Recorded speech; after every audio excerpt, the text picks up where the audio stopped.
acotación más es la que quiero hacer el día de hoy, y es que esta semana estamos sorteando, haciendo un sorteo. Pero para participar de este sorteo tienes que comprar un ticket. Así que, amada iglesia, yo te voy a pedir por favor que colabores con la compra de este ticket, que tiene el valor de $1.50.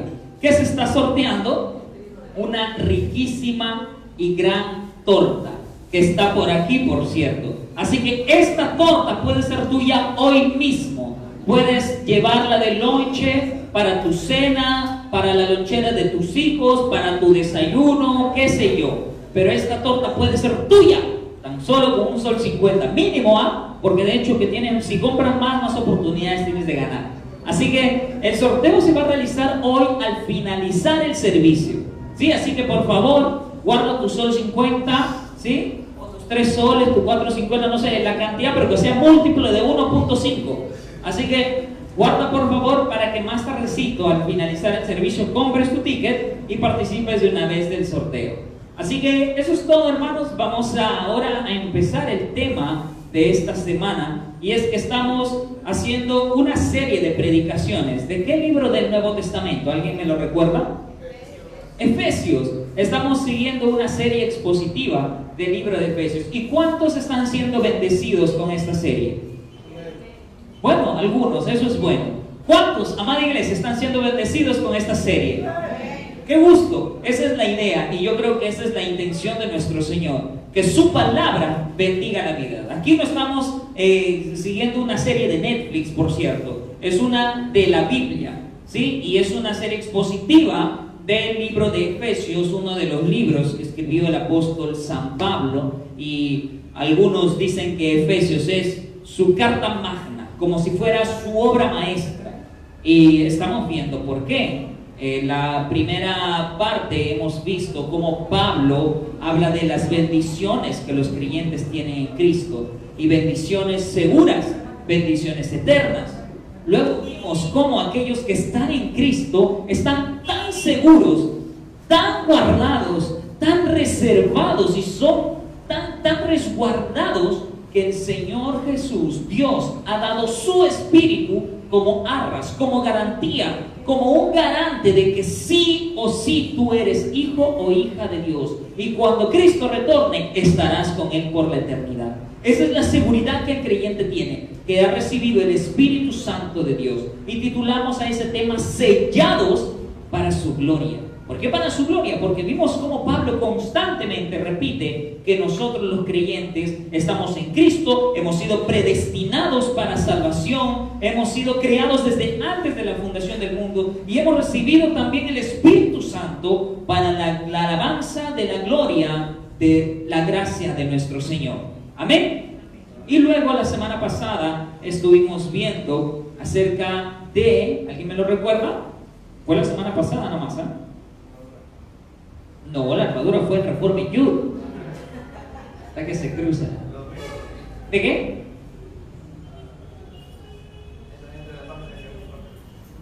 ¿Ah? Entren a la página de Gracia Urbana. La semana pasada acabamos el capítulo 1, hermanos.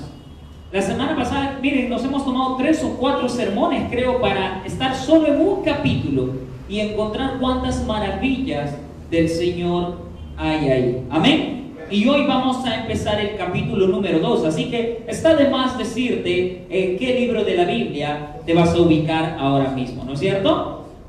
Efesios capítulo 2, del versículo 1 al versículo 10.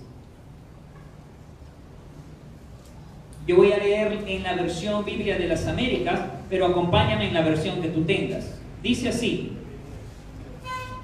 y, curioso, empieza con y, pero bueno, veremos eso luego. Y Él os dio vida a vosotros que estabais muertos en vuestros delitos y pecados, en los cuales anduvisteis en otro tiempo, según la corriente de este mundo, conforme al príncipe de la potestad del aire, el espíritu que ahora opera en los hijos de desobediencia, entre los cuales también todos nosotros en otro tiempo vivíamos en las pasiones de nuestra carne, satisfaciendo los deseos de la carne y de la mente, y éramos por naturaleza hijos de ira, lo mismo que los demás.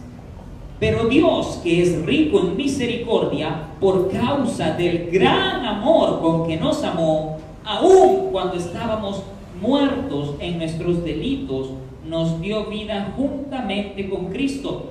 Por gracia habéis sido salvos. Y con Él nos resucitó, y con Él nos sentó en los lugares celestiales en Cristo Jesús, a fin de poder mostrar en los siglos venideros las sobreabundantes riquezas de su gracia por su bondad para con nosotros en Cristo Jesús.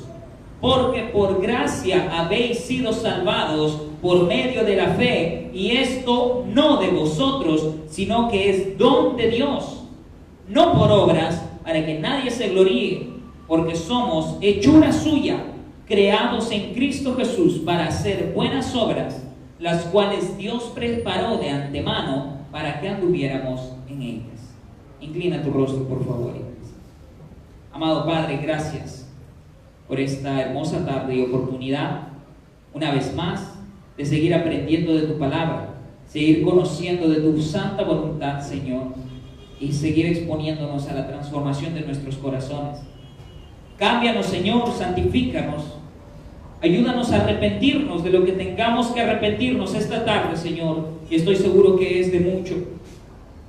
Y usa, apelo a tu gracia y tu misericordia, Señor, usa al expositor de esta tarde, a mí, Señor, para ser de bendición a tu pueblo, a tu iglesia, para que tu voz prevalezca y no la mía, Señor. Mis pecados son abundantes, Dios mío. Todos nosotros venimos aquí con cargas difíciles o imposibles de llevar por nosotros mismos, Señor.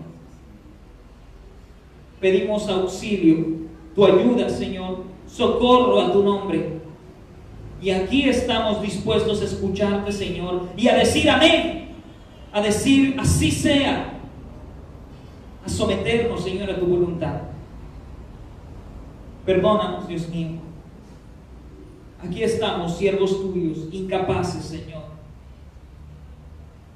Háblanos, Dios mío, porque esa es nuestra esperanza, oír tu santa y preciosa voz, Señor.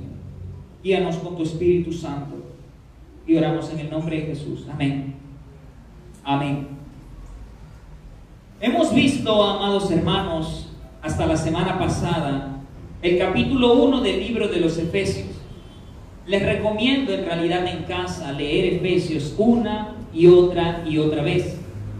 Yo ya he leído Efesios muchas veces y créeme que cada vez que la vuelvo a leer es como si la leyera de nuevo. Sigo sin entender muchas cosas, pero es hermoso, es hermoso. Las promesas que están allí, lo que el Señor afirma, lo que dice que tiene para nosotros, es asombroso, pero hay tanto por todavía comprender. Pero te animo, ya que estamos siguiendo aquí en Noche de Gracia la serie de Efesios, léela una y otra vez. Efesios solo tiene 6 capítulos. Es una carta muy corta, no es como Romanos, que es un poco más extensa. Así que léela, en serio.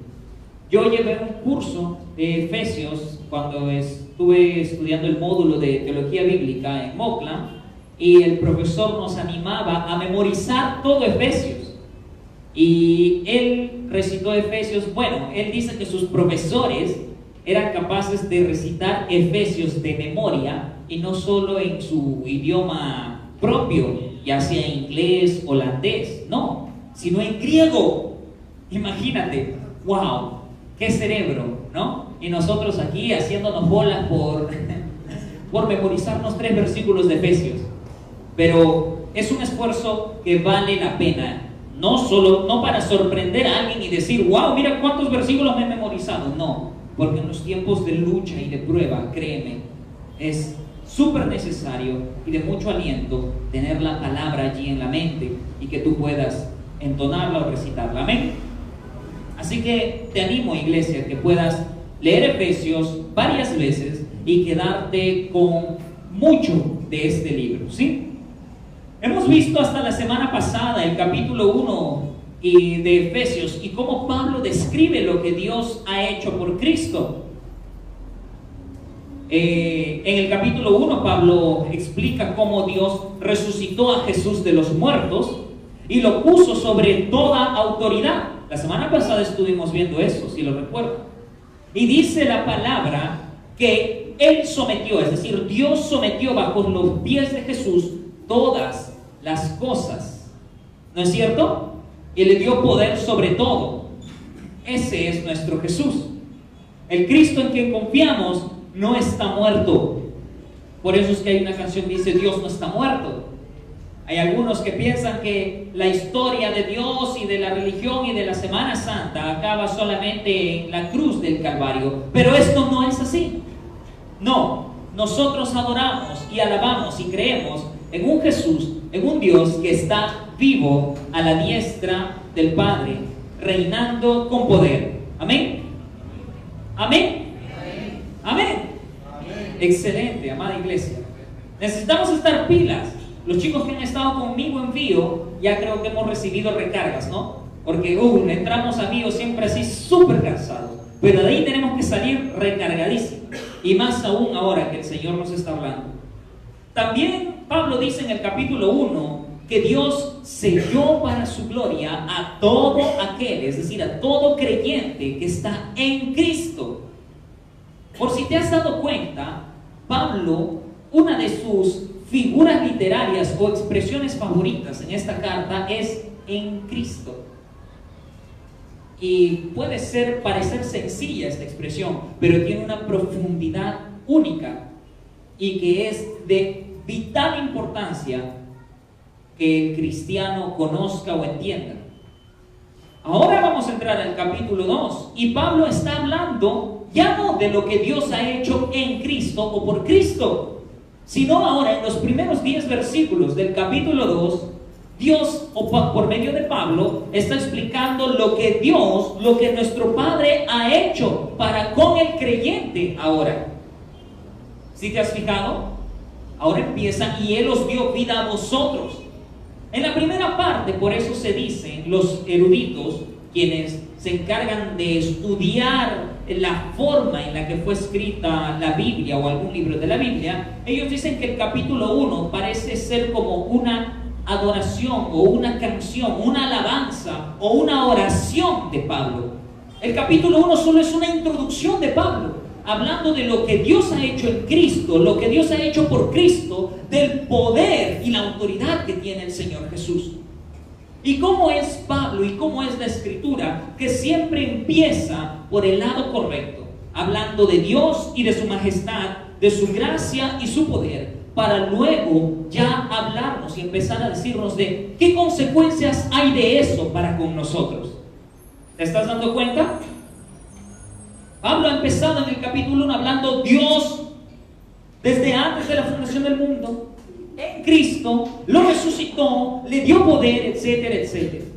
Y alguien podría preguntarse hasta el final del capítulo 1, Pablo, ¿de qué me sirve o qué sentido tiene conocer todo esto que tú estás explicando?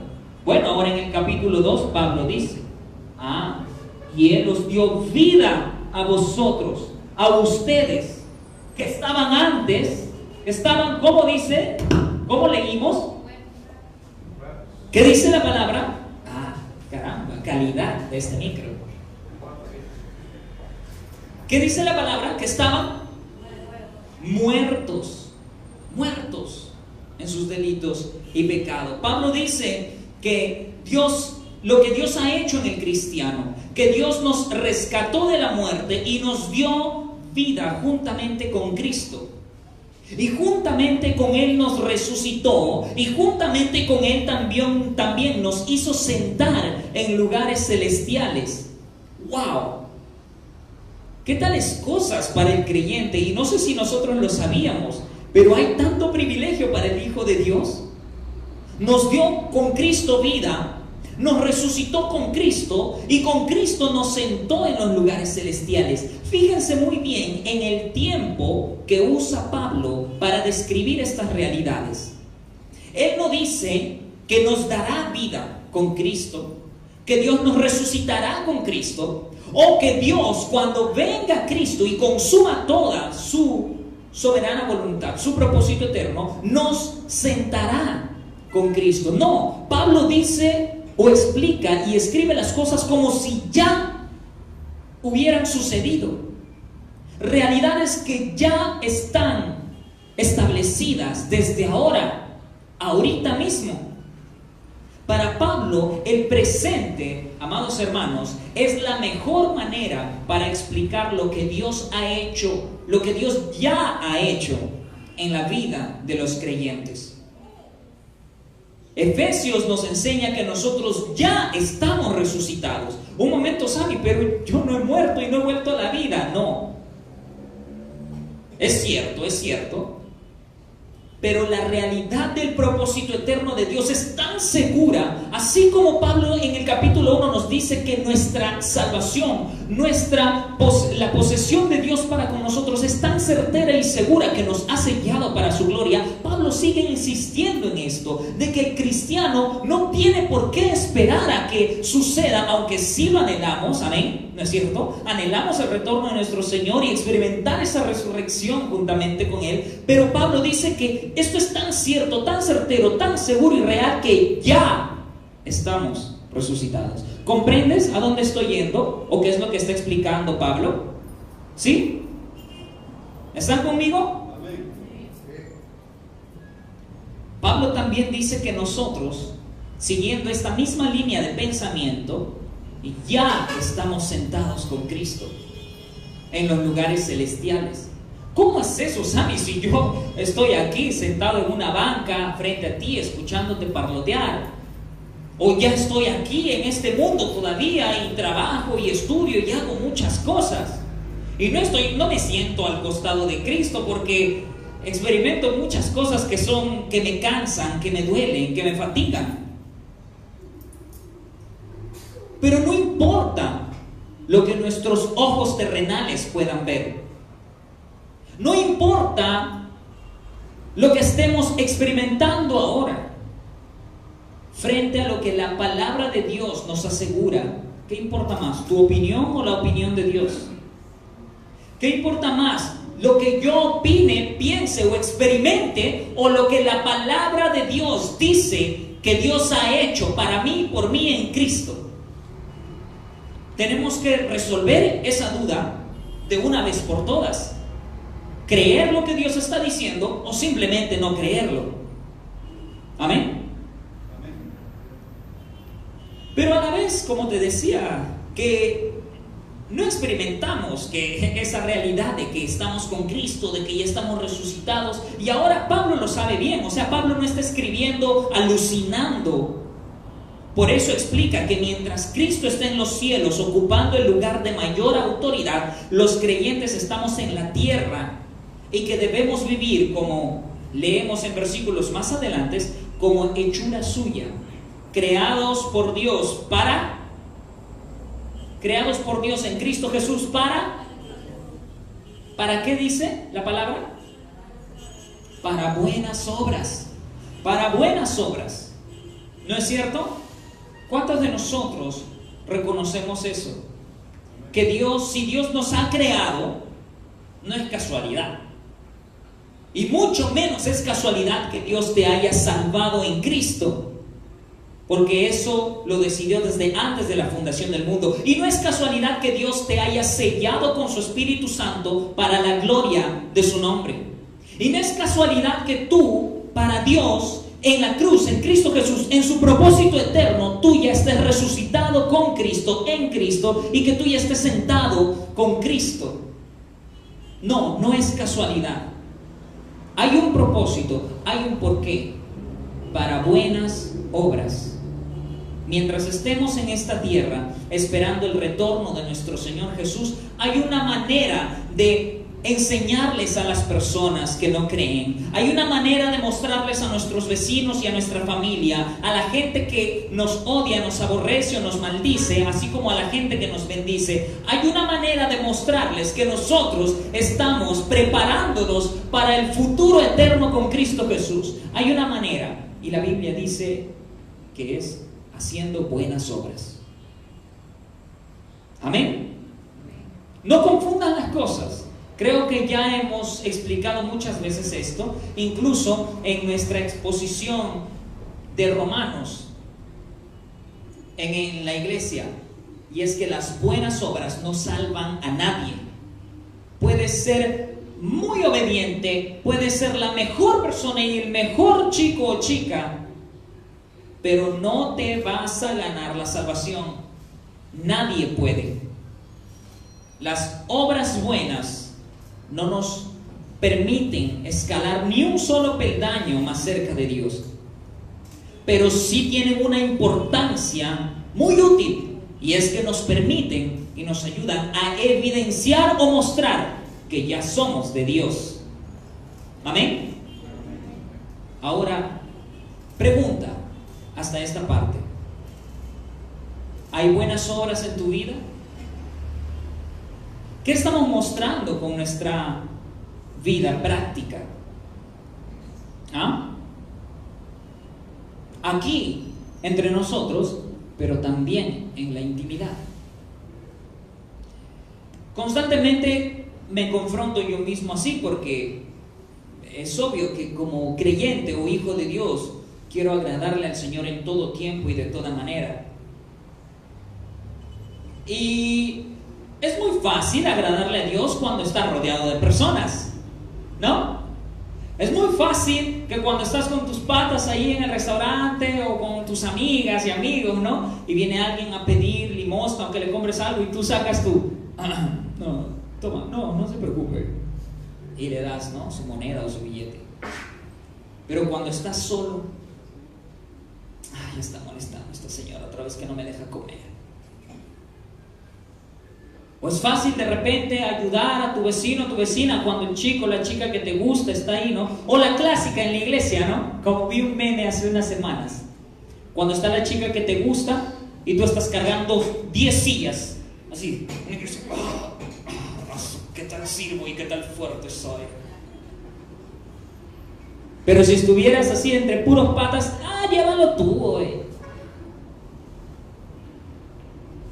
¿Qué buenas obras estamos mostrando con nuestra vida? ¿Y estas son sinceras? Pregunta útil que debemos respondernos. Ahora, Pablo dice algo muy, muy importante que nosotros vamos a resaltar esta noche.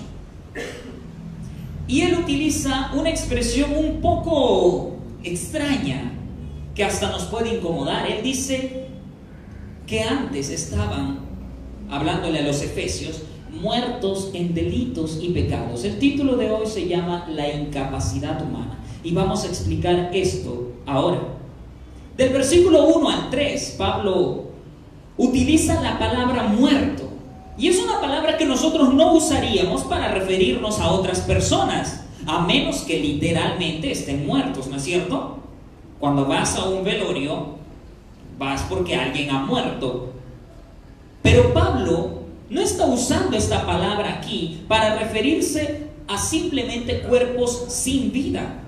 El texto enseña que cuando Pablo dice estar en delitos y pecados, significa estar muerto. Delitos y pecados es sinónimo de muerte. Pero Pablo también nos da un contraste, y él usa la frase o la expresión en Cristo para sinónimo de vida. Entonces la vida y la muerte a la que hace referencia Pablo debe ser a la vida y muerte espiritual. Claro que hay un sentido en el que Pablo está hablando de muerte y vida física, pero esto es en un contexto escatológico, y es un poquito más de lo que Pablo podría hablar más adelante. El ser humano, hermanos, no sé si sabías, pero está compuesto por cuerpo y espíritu, o cuerpo y alma. En el Nuevo Testamento, espíritu y alma son usados a manera de sinónimo, ¿sí? Hay algunos que dicen, no, es cuerpo, alma y espíritu, pero no es así. Y podemos conversar en otro momento acerca de esto. El ser humano está compuesto por cuerpo y espíritu, y ambos aspectos de nuestra naturaleza cayeron y padecieron por el pecado desde la rebelión de nuestros padres, Adán y Eva. Es por eso que cuando Dios le dijo a Adán que si comía del árbol que no debía comer, ciertamente morirá o ciertamente moriría, fue cierto y no fue una simple expresión para inspirar temor en él. Alguien puede decir, no, lo que pasa es que Dios quería darle miedo a Pablo, ¿no? A Adán, para que no toque el árbol o no coma, pero no es así. Cuando Dios dijo que ciertamente morirían es porque así sucedería. Y esto se cumplió, pues desde el momento en el que el hombre se rebeló contra Dios, su creador, el hombre o la humanidad se alejó y se apartó de la fuente de vida. Por lo tanto, si alguien se aparta de la vida, ¿qué experimenta? ¿Otro tipo de vida? No, experimentan la muerte. Solo hay dos posibilidades: o estás vivo o estás muerto. Pero el hombre, desde que se rebeló contra su creador, que es el dador de vida, la fuente de vida eterna, entonces lo que le queda es experimentar la muerte. Y esta muerte fue una experiencia tanto física como espiritual. Por ejemplo, Adán y Eva en un inicio tenían cuerpos que sin el pecado no hubiesen experimentado el envejecimiento, por ejemplo, como nosotros. Claro que esto sucedió luego y después de un tiempo. No es que Adán y Eva recibieron el juicio de la muerte y murieron ahí nada más, no. Pero luego les llegó un momento que morirían. Pero la muerte espiritual sí les llegó en ese mismo instante. Su espíritu murió, pues ya no tenían comunión directa con Dios. Así que Pablo utiliza un contraste válido y útil al decir que la muerte es sinónimo de estar en nuestros delitos y pecados. O que estar en nuestros delitos y pecados significa estar muerto. Y que la vida espiritual o física, en el sentido escatológico, es sinónimo de estar en Cristo. Y esto, amados hermanos, se aplica a todos los creyentes de todo tiempo.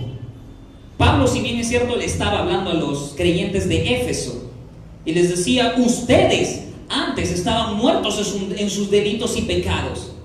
Ustedes, los gentiles, ¿no es cierto? Pero Pablo luego dice, luego de decir ustedes o vosotros, luego utiliza la frase nosotros, ahora para incluir a los judíos. Recuerda que Pablo era judío. Hasta esas cositas son importantes identificarlas. Cuando dice vosotros, les está escribiendo a los de la región de Asia o a Éfeso. Y cuando dice nosotros, ya está incluyendo a los judíos y gentiles. Esto quiere decir que la realidad de la muerte espiritual o de estar en delitos y pecados es una realidad que aplica a todos los creyentes o personas de todo el mundo y de todas las épocas.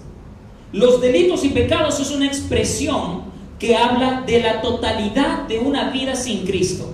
Alguien que está fuera o lejos de Cristo, fuera o lejos de la presencia del Señor, está en delitos y pecados, en sus delitos y sus pecados.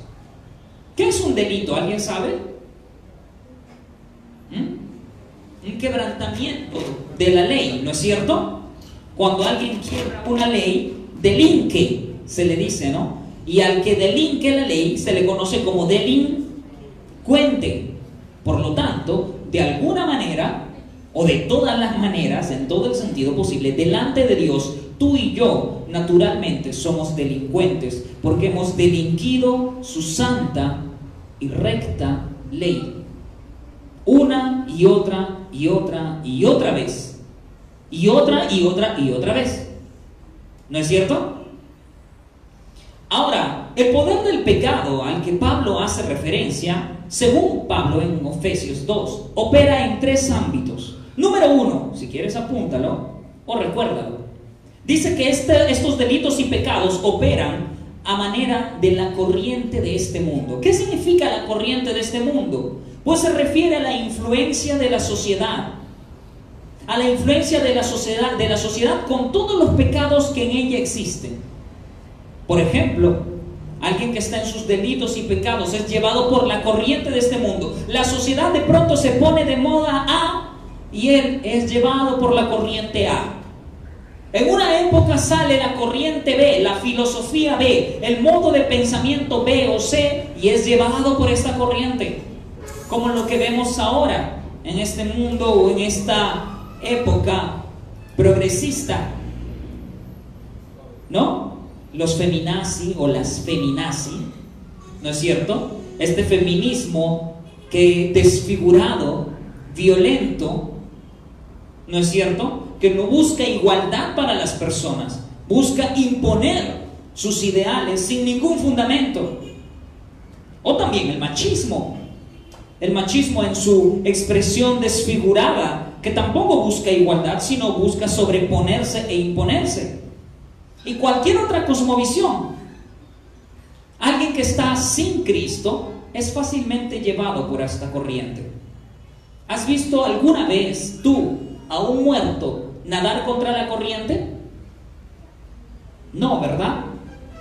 Pues lo mismo pasa con un no creyente o una persona que está sin Cristo, sin vida, muerto. Es fácil que sea llevado. Y cuando nosotros vemos a estas personas entonces allá afuera proliferando ideas que la sociedad ha metido en sus cabezas o en sus mentes, ¿cómo tenemos que verlos?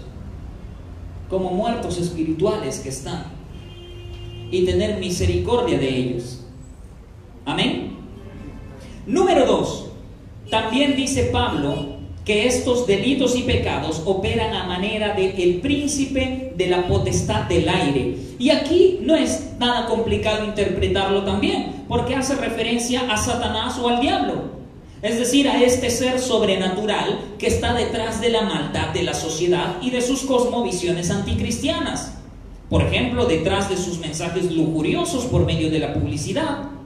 Detrás de esta motivación al caos y a la desobediencia que caracteriza una vida que vive en desobediencia a Dios. Rompe las reglas, no obedezcas a tus autoridades. Mujeres ya no tienen por qué cuidar a sus hijos. ¡Wow! Un mensaje como ese, imagínate, hoy en día está proliferándose. Que las mujeres ya ni cuiden a sus hijos, que no se sometan a sus esposos, que no se sometan ni a sus jefes, ni a nada, ni a nadie, que no se rasuren las axilas. Es cierto,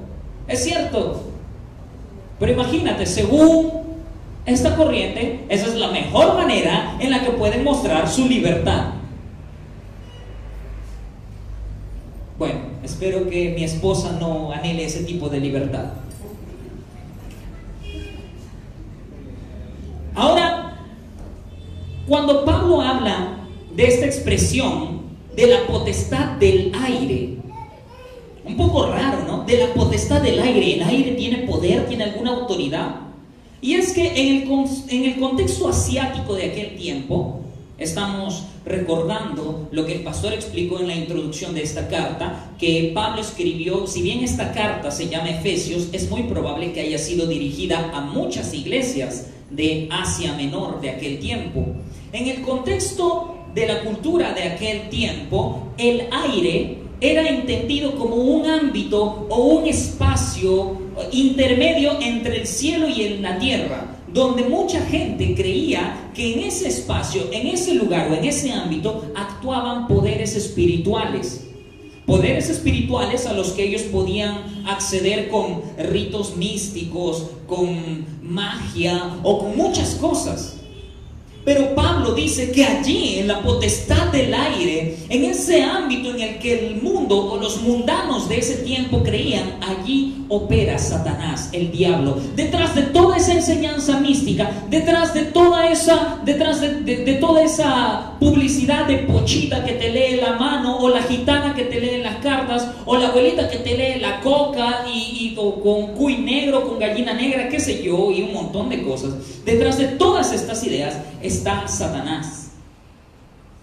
Y no solo detrás de todo eso, detrás de esta invitación a la desobediencia, al desorden y al caos, está Satanás, el príncipe de la potestad del aire. Y esto está muy ligado a lo que la sociedad también hace, ¿no? La corriente de este mundo, ¿no es cierto? Y número 3, Pablo también dice que nuestros delitos y pecados, una persona que está en sus delitos y pecados, también experimenta eso en los deseos de su carne. Y cuando Pablo dice los deseos de nuestra carne, no se refiere a nuestro cuerpo físico solamente, sino a toda nuestra humanidad que se encuentra en rebelión contra Dios. Nuestra carne es esta naturaleza humana caída, perversa, corrupta, rebelde y desobediente contra Dios. El día de ayer explicaba esto en Reforma Youth. Cuéntame un solo día en el que por voluntad propia, así sorprendentemente, sin explicación alguna, tú te hayas puesto súper espiritual desde que abriste los ojos. Te levantaste sintiendo la unción, viviste así, cocinaste, hiciste compras, trataste a tu esposo o a tu esposa, a tus hijos o hijas, a tus vecinos, a tus amigos, al cobrador, al chofer, al que te pisó la zapatilla blanca nuevita ese día, ¿no? Súper espiritual. Dime, no ha habido ni un solo día. Y es porque en nosotros todavía está esa naturaleza, nuestra carne. Los creyentes, claro está, luchamos contra nuestra carne. Pero alguien que no es creyente, alguien que no está en Cristo, alguien que está en sus delitos y pecados, es llevado por la corriente de este mundo, es operado bajo la obediencia del príncipe de la potestad del aire y vive según los deseos de su carne y de sus pensamientos. Gálatas capítulo 5, del versículo 19 al 21, explica muy bien esto, ¿no es cierto? Y quiero que me acompañe, por favor, que alguien me lea fuerte y claro Gálatas 5, 19 al 21. O si no, préstame, Anita, por favor, para leerlo rapidito aquí y que todos puedan escuchar. Esa es la NTV, ¿verdad? Sí. Gálatas 5, del versículo 19 al 21 dice: cuando ustedes siguen los deseos de la naturaleza pecaminosa, que es lo mismo la carne, los resultados son más que claros, dice Pablo, autor también de esta carta. ¿Cuáles son esos resultados? Inmoralidad sexual, impureza, pasiones sensuales, idolatría, hechicería, hostilidad, peleas, celos, arrebatos de furia, ambición egoísta, discordias, divisiones, envidia, borracheras, fiestas desenfrenadas y otros pecados parecidos. Permítanme repetirles lo que les dije antes: cualquiera que lleve esa clase de vida no heredará el reino de Dios, porque está en sus delitos y pecados. En cambio, la clase de fruto que el Espíritu Santo produce en nuestra vida, es decir, el Espíritu de Dios, que contrarresta la carne, es amor, alegría, paz, paciencia, gentileza, bondad, fidelidad, humildad y control propio. No existen leyes contra estas cosas. Así que Pablo está explicando en este capítulo 2 que una vida sin Cristo es muy evidente.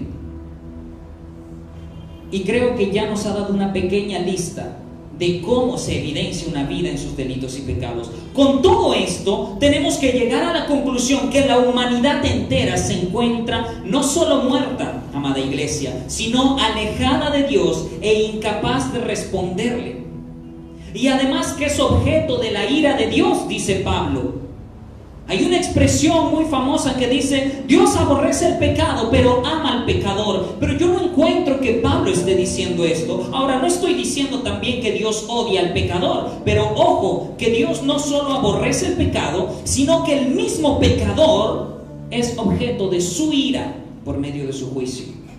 No es que no lo ame, pero en su santidad, el juicio o la ira de Dios no va a caer sobre el pecado. ¿Sobre quién caerá? ¿O contra quién debería caer? Contra Cristo, contra el pecador, ¿no? Pero en la cruz ocurrió eso. En la cruz la ira de Dios cayó sobre Cristo, sobre todos esos delitos y pecados que tú y yo anduvimos o estuvimos en algún tiempo, arrastrados por la corriente del mundo, siguiendo las órdenes del príncipe de la potestad del aire, siguiendo los deseos de nuestra carne y de nuestros pensamientos. No, pero Sammy, yo vivía muy bien. Yo nací o crecí en una familia cristiana. Yo no forniqué, yo no mentí, yo obedecí a mis padres. O ¿sabes qué? Yo hice esto, aquello. Nada, Señor, nada. Todos fuera de Cristo están muertos. Y tú si estás sin Cristo, esta noche estás muerto en tus delitos y pecados. Y si hoy eres salvo, eres creyente y tienes la seguridad de que Dios ha salvado tu vida y te ha sellado para su gloria, en algún momento antes estuviste muerto o muerta también. Nadie va a saltar estos pasos o esa naturaleza. Incluso hasta el día de hoy luchas contra esa naturaleza carnal. O dime si no te has sentido identificado ahorita, hoy en día, en tu experiencia actual, con alguna de las evidencias de la lista que Pablo ha hecho en Gálatas capítulo 5. Pero glorioso es nuestro Dios, y como Pablo dice en los primeros versículos, él estuvo explicando que en otro tiempo los creyentes de Éfeso estaban en esa desesperada situación. Pero, como un teólogo dijo, bendito pero, que usa Pablo, pero con el que inicia la carta de Pablo, hablando del tiempo pasado. Él dice que el fundamento de este gran cambio que Dios hace en el pecador, en el que estuvo muerto en algún momento, que Dios hizo ese gran cambio por el gran amor de Dios que se mostró en Cristo Jesús. Este amor que es inmerecido, este amor que no es ganado por nada ni nadie. Por eso es que Pablo resalta en más de una ocasión que Dios es rico en misericordia. Dice que Dios es grande en amor.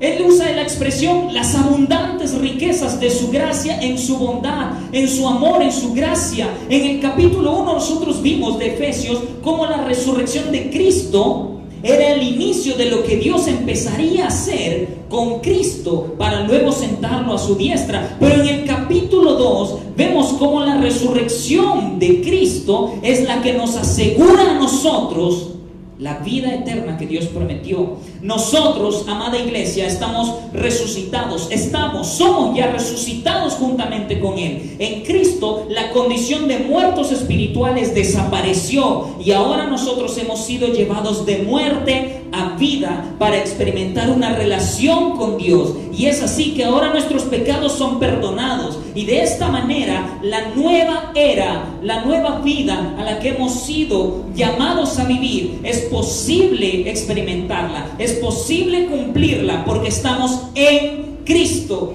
En Cristo, todo aquel que está en Cristo es nueva criatura o creación, como Pablo lo dijera en 2 Corintios. ¿Crees esto? ¿Tú crees que Dios te ha hecho nueva creación en Cristo? ¿Tú crees firmemente lo que la palabra dice de los creyentes en Cristo, que son nueva creación? Yo sí lo creo. Y no porque mi vida lo evidencie, no. Lo creo porque la palabra lo dice. Y con esa misma palabra abofeteo mi incredulidad muchísimas veces. Y tengo que zarandearme a mí mismo. Claro que no cojo un palo o una correa para darme cuando caigo en el pecado. Pero sí tomo la palabra del Señor y tengo que repetírmela una y otra vez. Pues soy torpe, porque soy incrédulo, porque me falta fe, porque no soy nada espiritual. Porque ni bien despierto, lo primero que deseo hacer son los deseos de mi carne y de mis pensamientos.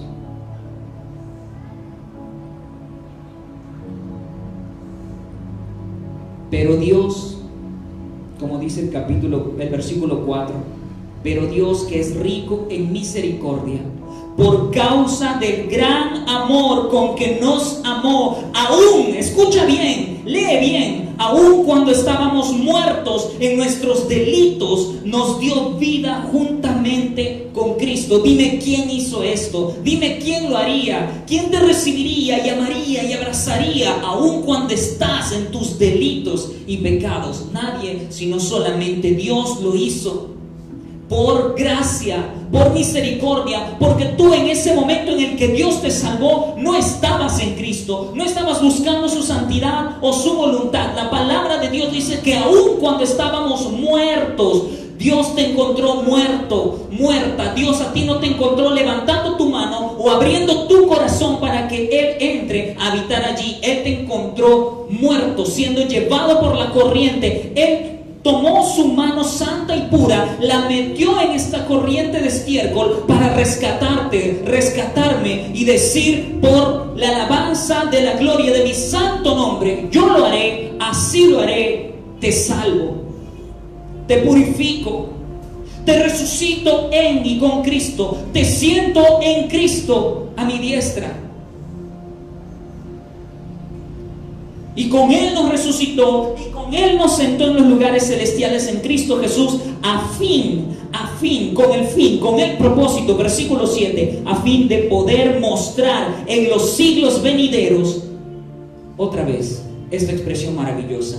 No es a fin de mostrar en los siglos venideros que tú eres su especial tesoro, que tú eres valioso o valiosa, que tú eres bello o bella. No, la palabra de Dios dice que a fin de poder mostrar en los siglos venideros las sobreabundantes riquezas de su gracia por su bondad para con nosotros en Cristo Jesús.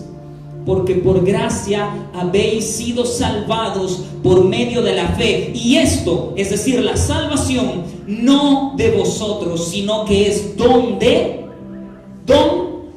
¿quién? De Dios. No por obras, no por obras, entendámoslo bien. No por obras, para que nadie se gloríe. Porque somos hechura suya en Cristo Jesús para hacer buenas obras, las cuales Dios preparó de antemano para que anduviéramos en ella.